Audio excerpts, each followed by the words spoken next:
تفسیر القرآن آج کا سبق سورۃ النور آیت نمبر 11۔ اعوذ باللہ من الشیطان الرجیم، بسم اللہ الرحمن الرحیم۔ ان الذین جاءوا بالافک عصبۃ منکم لا تحسبوه شرا لکم بل هو خیر لکم لکل امرئ منہم ما اکتسب من الاثم والذی تولى کبرہ منہم لہ عذاب عظیم۔ ترجمہ: یقین جانو کہ جو لوگ یہ جھوٹی تہمت گھڑ کر لائے ہیں وہ تمہارے اندر ہی کا ایک ٹولہ ہے۔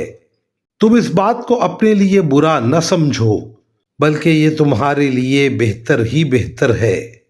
ان لوگوں میں سے ہر ایک کے حصے میں اپنے کیے کا گناہ آیا ہے، اور ان میں سے جس شخص نے اس بہتان کا بڑا حصہ اپنے سر لیا ہے اس کے لیے تو زبردست عذاب ہے۔ ان آیات کی تفسیر میں مفسرین کرام فرماتے ہیں، یہاں سے آیت نمبر 26 تک جس واقعے کی طرف اشارہ ہے اس کا پس منظر یہ ہے کہ آن حضرت صلی اللہ علیہ وسلم کے مدینہ منورہ تشریف لانے کے بعد اسلام کو جو تیز رفتار فروغ حاصل ہوا اس پر کفر کی طاقتیں دانت پیس رہی تھی۔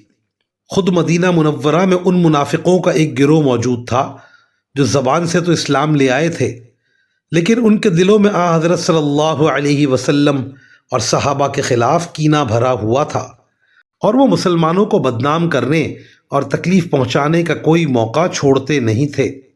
اسی زمانے میں غزوہ بنو المصطلق پیش آیا جس میں ام المؤمنین حضرت عائشہ رضی اللہ عنہا بھی آن حضرت صلی اللہ علیہ وسلم کے ساتھ تھیں۔ واپسی کے سفر میں ایک جگہ پڑاؤ ڈالا گیا تو حضرت عائشہ رضی اللہ عنہا کا ایک ہار گم ہو گیا اور وہ اس کی تلاش میں جنگل کی طرف نکل گئیں۔ حضرت صلی اللہ علیہ وسلم کو اس واقعے کا علم نہیں تھا، اس لیے آپ نے لشکر کو روانہ ہونے کا حکم دے دیا، اور جب حضرت عائشہ رضی اللہ عنہا واپس آئیں تو قافلہ جا چکا تھا۔ اللہ تعالیٰ نے انہیں ذہانت اور تحمل کا غیر معمولی مقام عطا فرمایا تھا۔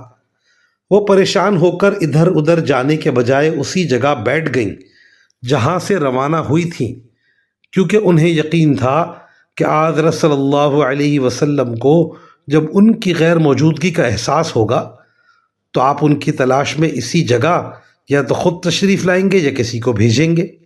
قافلوں کا ایک دستور یہ تھا کہ ایک شخص کو قافلے کے بالکل پیچھے اس طرح رکھا جاتا تھا کہ قافلے کی روانگی کے بعد وہ یہ دیکھتا ہوا آئے کہ کوئی چیز گری پڑی تو نہیں رہ گئی۔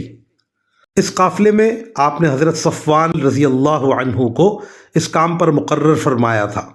وہ جب اس جگہ سے گزرے جہاں حضرت عائشہ رضی اللہ عنہا بیٹھی ہوئی تھیں تو انہیں اس سانحے کا علم ہوا، اور انہوں نے اپنا اونٹ ام المؤمنین رضی اللہ عنہا کو پیش کیا، جس پر سوار ہو کر وہ مدینہ منورہ پہنچ گئیں۔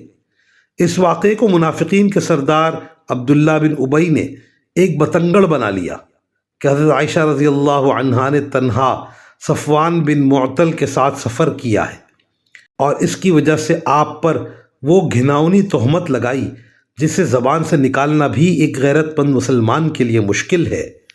عبداللہ بن ابی نے اس تہمت کو اتنی شہرت دی کہ 2-3 سادہ لو مسلمان بھی اس کے فریب میں آ گئے، اور اس طرح کئی دن تک یہ بے سر و پا باتیں لوگوں میں پھیلائی جاتی رہی۔ بالآخر سورہ نور کی یہ آیات نازل ہوئیں جنہوں نے حضرت عائشہ رضی اللہ عنہا کی مکمل برات ظاہر کرنے کے ساتھ ان لوگوں کو سخت وعیدیں سنائیں جو اس سازش کے کرتا دھرتا تھے۔ اگرچہ بظاہر یہ واقعہ بڑا تکلیف دہ تھا لیکن انجام کے لحاظ سے تمہارے حق میں بہتر ہی بہتر ہے۔ اول تو اس لیے کہ اس کے ذریعے وہ لوگ بے نقاب ہو گئے جو خان وعدہ نبوت کے خلاف سازشیں کرتے تھے۔ دوسرے، حضرت عائشہ رضی اللہ عنہا کا مقام بلند لوگوں پر ظاہر ہوا۔ تیسرے، اس واقعے سے مسلمانوں کو جو تکلیف پہنچی اس پر انہیں بڑا ثواب ہوا۔ یہ منافقوں کا سردار عبداللہ بن ابی تھا جس نے یہ ساری سازش تیار کی تھی۔ وآخر دعوانا ان الحمد للہ رب العالمین۔